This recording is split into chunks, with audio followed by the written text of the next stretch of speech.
नमस्कार साथियों। दोस्तों, आज की इस वीडियो में हम चर्चा करने वाले हैं कि अगर आपको कई दिनों से बुखार आ रहा है तो आपको कौन सी जांच करानी चाहिए ताकि आप बीमारी का पता लगा सकें और बीमारी के हिसाब से उसका इलाज किया जा सके। तो दोस्तों, ये बहुत ही छोटा टॉपिक है, बहुत ही सरल है, इसमें बहुत ज़्यादा डिफ़िकल्ट नहीं है, लेकिन जिनको जानकारी नहीं है उनके लिए ये प्रश्न उठता ही है कि आखिर बुखार आ रहा है तो जाँच कौन कौन सी करानी चाहिए। सबसे पहले अगर आपको बुखार आ रहा है तो जो स्टार्टिंग की जाँच है वो मैं बताता हूँ, उसके बाद आगे आपको बढ़ना है। पहले तो आपको एक सीबीसी कराना है और टाइफाइड की एक टेस्ट आती है, विडाल कराना है। एक आपको मलेरिया भी करा लेना है, क्योंकि कई बार बुखार जब आते हैं ठंडी लग के जो बुखार आती है, ऐसे में क्लियर करना मुश्किल हो जाता है कि टाइफाइड का बुखार है या मलेरिया का बुखार है। तो टाइफाइड, मलेरिया और सीबीसी, ये 3 जाँच अगर आप करा लेते हैं तो आपको सारी बीमारी के बारे में पता चल जाएगा। अब आप कहेंगे ये 3 जाँच से आपको बुखार की सारी बीमारी के बारे में कैसे पता लगेगा, तो मैं आपको बताता हूँ। देखो, सीबीसी में आपको मेन देखना है हीमोग्लोबिन, डब्ल्यूबीसी, प्लेटलेट काउंट। अगर आपका प्लेटलेट काउंट कम है तभी आपको डेंगू कराना है। प्लेटलेट काउंट, क्योंकि प्लेटलेट काउंट कम होता है डेंगू में ही, और डेंगू में हम जो इलाज करते हैं तो वो प्लेटलेट काउंट कम ना हो इसीलिए इलाज करते हैं। डेंगू में तो हम प्लेटलेट का इलाज करते हैं ना, कि प्लेटलेट आपका कम ना होने पाए, नहीं तो चढ़ाना पड़ेगा प्लेटलेट। तो अगर प्लेटलेट कम है तो मान के चलो कि आपको डेंगू है, 1200 रुपये आपके खर्चे बचेंगे। लेकिन अगर आपको कंफर्म करना ही है कि आपको डेंगू ही है तो आप जांच करा लीजिए, 1200-1300 रुपये खर्चा कर लीजिए। प्लेटलेट कम होगा तभी करना। लेकिन डेंगू कंफर्म होने के बाद भी आपके प्लेटलेट का ही ट्रीटमेंट होता है ना, हर रोज़ आपके प्लेटलेट का ही जांच करते हैं वो। तो अगर आपका प्लेटलेट कम है तो मान के चलिए आपको डेंगू है, डेंगू वायरस की बीमारी होती है, फिर भी सेकेंडरी इन्फ्लामेशन ना हो तब भी बैक्टीरियल की दवाई चलाई जाती है, एंटीबायोटिक चलाई जाती है। तो इसके लिए जो है सेकेंडरी इन्फेक्शन ना हो, एंटीबायोटिक तो चलेगी चलेगी। बाकी डेंगू है, वायरस की बीमारी, उसको तो आपका शरीर ही ठीक करेगा, लेकिन सिम्टोमेटिक ट्रीटमेंट चलते रहते हैं। आपकी वाचिंग होती रहती है, मॉनिटरिंग होती रहती है, आपका बीपी वगैरह मॉनिटर किया जाता है, क्योंकि डेंगू में आपको पता है खून पतला हो जाता है, जिसके कारण हेमरेज होने के चांस होते हैं। तो बीपी वगैरह टाइम टू टाइम देखना पड़ता है।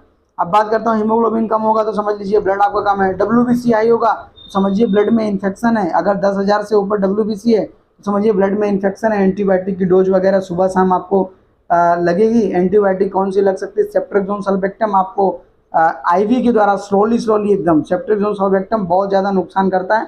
अगर आपने तुरंत उसको एकदम तेज़ी से लगा दिया तो मरीज को चक्कर, उल्टी आ सकता है, बेहोश भी हो सकता है। इसलिए स्टार्टिंग में 2 ml लगाएं और थोड़ा देर वेट करें, फिर थोड़ा थोड़ा करके लगाएं। ऐसे करके 15-20 मिनट में उसको धीरे धीरे करके लगाना है। सेकेंड टाइम जब उसकी आदत मरीज को लग जाएगी, उसके अंदर एक बार चला जाएगा, सेकेंड टाइम आप तेज से भी लगा सकते हैं। लेकिन कई लोग बहुत बड़ी गलती करते हैं, 5 ml में ही सेफ्ट्रिक्सोन सल्फेक्टम इंजेक्शन 1.5 ग्राम को लोड कर देते हैं। उससे क्या होता है, वो बहुत हार्ड पड़ता है, मरीज को जो है दर्द भी होता है, तकलीफ भी होता है, चक्कर भी आ जाता है, उल्टी जैसा भी होता है। उसको 10 ml में लोड करें और धीमे धीमे 2-2 ml करके लगाएं। तो अगर आपका डब्ल्यूबीसी हाई रहा तो ये ट्रीटमेंट आपको चलेगा, कुछ दवाइयाँ भी खाने के लिए डॉक्टर दे सकता है। अब बात करते हैं सीबीसी में। हमने देख लिया डब्ल्यूबीसी, प्लेटलेट काउंट अगर आपका नॉर्मल है तो दिक्कत की बात नहीं है। लेकिन अगर टाइफाइड पॉजिटिव आता है तो टाइफाइड में फिर से वही, टाइफाइड बैक्टीरियल की बीमारी है, एंटीबायोटिक का डोज लगेगा।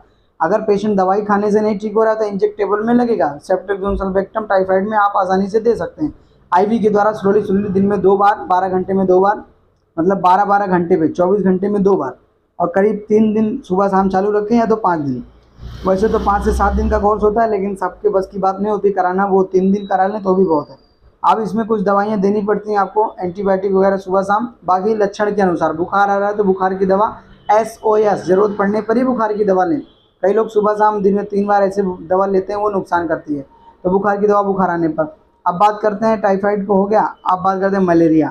अगर मलेरिया आपको मलेरिया कार्ड में मलेरिया पॉजिटिव आ जाता है तो मलेरिया के लिए आपको लेरिगो नाम का टैबलेट मिलता है, लेरिगो DS के नाम से मिलता है, उसका कोर्स आता है, उसको पूरा कर लीजिए। साथ ही साथ अगर आपको बुखार आ रहा है तो एक बुखार की दवा पैरासीटामॉल वगैरह ले सकते हैं, नीमोसाइड प्लस पैरासीटामॉल ले सकते हैं। आपको जब बुखार आएगा तब लेना है और लेरिगो चला दीजिए। मलेरिया पैरासाइट की बीमारी है, कई लोग इसको वो समझ लेते हैं, वायरल और बैक्टीरियल समझ लेते हैं। मलेरिया पैरासाइट की बीमारी है, इसके लिए लेरिगो चलेगा। लेरिगो जो है उसका डोज लिखा रहता है, पहले 6 आवर में 2 गोली लेना, फिर 24 घंटे में लेना, ऐसे पूरा 5 गोली का कोर्स रहता है, उसको ऐसा लेना पड़ता है।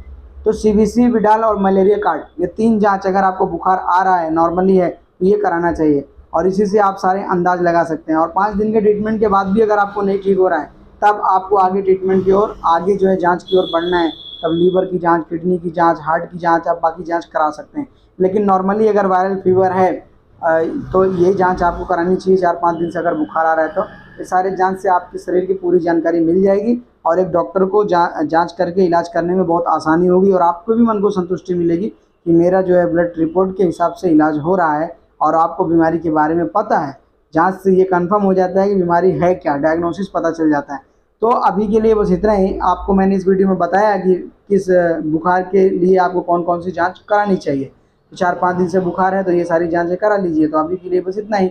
मैं फिर से मिलूंगा आपके लिए किसी अन्य विषय वीडियो के साथ। धन्यवाद।